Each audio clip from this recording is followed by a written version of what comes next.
Hello everybody, it's Hater. Welcome back to another Destiny 2 video. And now that Witch Queen is only 3 weeks away from launching, one question that has been on my mind since the reveal of Void 3.0 and the changes that they're bringing to the Void subclasses is, will there be any exotic synergies with the new abilities? That's where in today's video, we're going to be talking about exotics that I think will be better once Void 3.0 launches with Witch Queen. And to keep it short, we're only going to talk about the Warlock's exotics today, but I will be going over the Titans and the Hunters within the upcoming weeks. As per usual though guys, if you enjoyed the video, leave a like, comment any thoughts that you guys have about Void 3.0, subscribe to the channel if you haven't already, and follow me over at my Twitch for more Destiny content. It'll be in the description. For the people who don't know what Void 3.0 is that when the Witch Queen expansion releases later this month, the Void subclasses and their trees are going to be reworked to be similar to how Stasis subclasses work, where we have aspects, fragments, and so on. Along with this, Bungie is taking the opportunity to add and remove abilities to make it feel more unique. As far as we know for the Warlock right now, Bungie is going to be reworking the Void melee attack. So instead of having the options of Entropic Pull for grenade regen on Top Tree Nova Bomb, Atomic Breach to push enemies away and cause them to explode on Middle Tree, or the original Devour on Bottom Tree, we're going to gain a whole new ability called Pocket Singularity. This is going to function very similarly to how the range melee attack on Chaos Reach works right now. But on top of it dealing damage, it will seek targets out, explode, push them away, and apply the volatile debuff from Middle Tree Sentinel.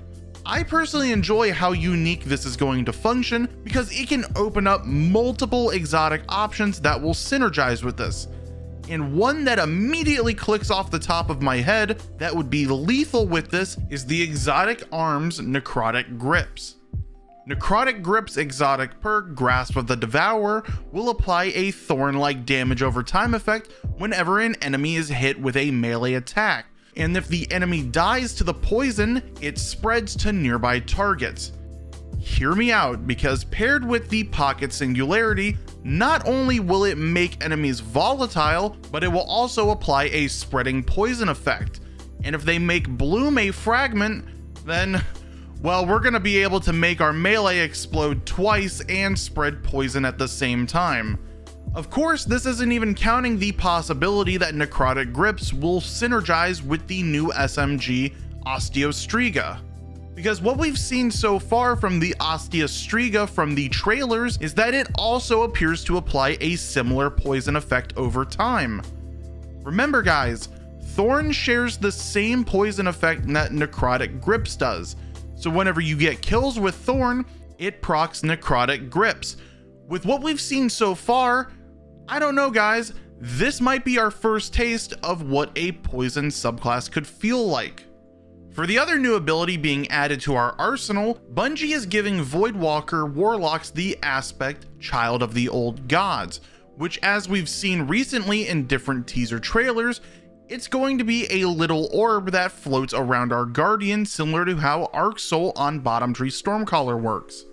It states that casting our Rift will summon a sentient black hole that will hover at our side.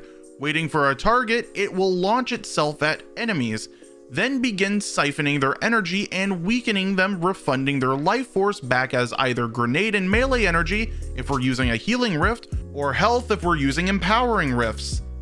Defeating enemies who are being siphoned by the child will refund some rift energy. Now there is a lot to unpack in what this sentence says, because out the gate this already sounds borderline busted. However, I'll keep my opinions about it for when I can actually get my hands on it. The first thing to note that Bungie says is that the child, they call it, will weaken enemies while it's attached to one. Now I don't know if Bungie means that this is going to only attack one enemy at a time, or it's going to apply multiple children on a bunch of enemies. Why did they make it sound like that? Almost gives me flashbacks to Dead Space 2 with the necromorph children.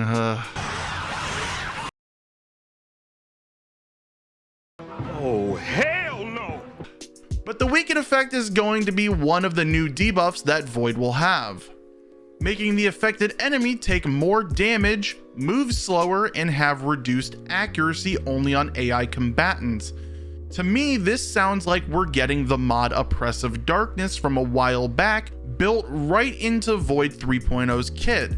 Now, I'd actually like to see if it's going to function as a global debuff like it used to, or act as its own entity on the damage stacking table.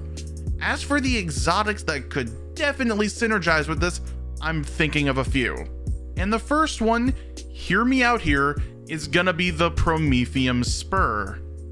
Now, most of you are probably thinking the Prometheum what?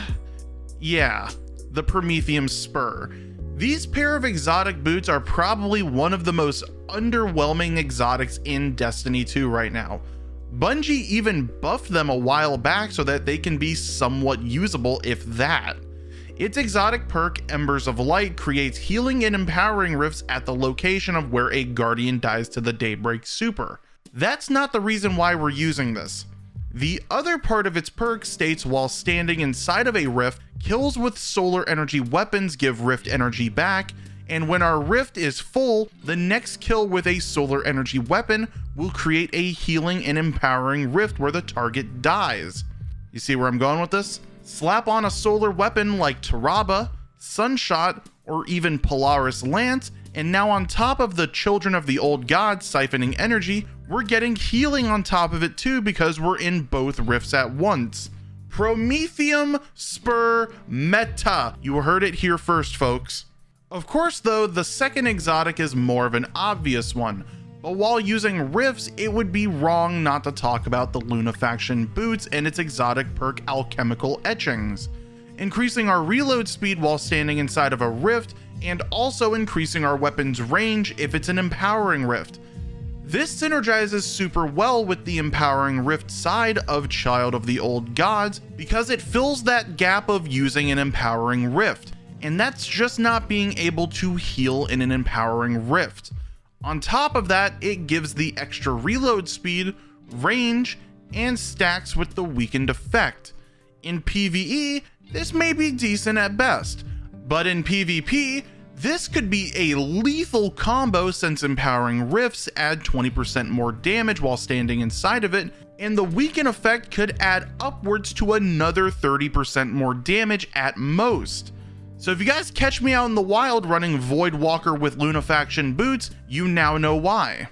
For the third and final exotic that could pair really well with Child of the Old Gods, this one is more theoretical and needs to be tested first. But Boots of the Assembler could possibly airdrop black holes to your teammates or even yourself with its exotic perk Blessing of Order, making Noble Seekers spawn from our rifts and seek out targets to give them the rift buff from a range, also extending the duration of the rift each time a Noble Seeker reaches its target. This could also spark a really fun build with the Lumina hand cannon, because the Noble Seekers that Boots of the Assembler create also proc Lumina's exotic perk, giving it noble rounds that can be shot to heal teammates and give Lumina a damage buff. Pair this with the Child of the Old Gods and we're stacking 3 different kinds of damage buffs on one person. I don't know, guys.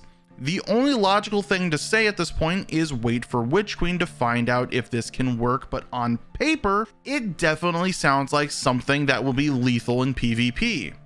Overall, guys, those are the exotics that I'm thinking could shake up the meta with the new abilities that we've seen so far. Of course, when Witch Queen drops later this month, I'll do a full breakdown on each aspect, fragment, and ability. But let me know down in the comments what you guys think would be good to synergize with the new 3.0 abilities or aspects and fragments that could return. Either way, guys, I'm going to catch you all in the next one. Bye bye.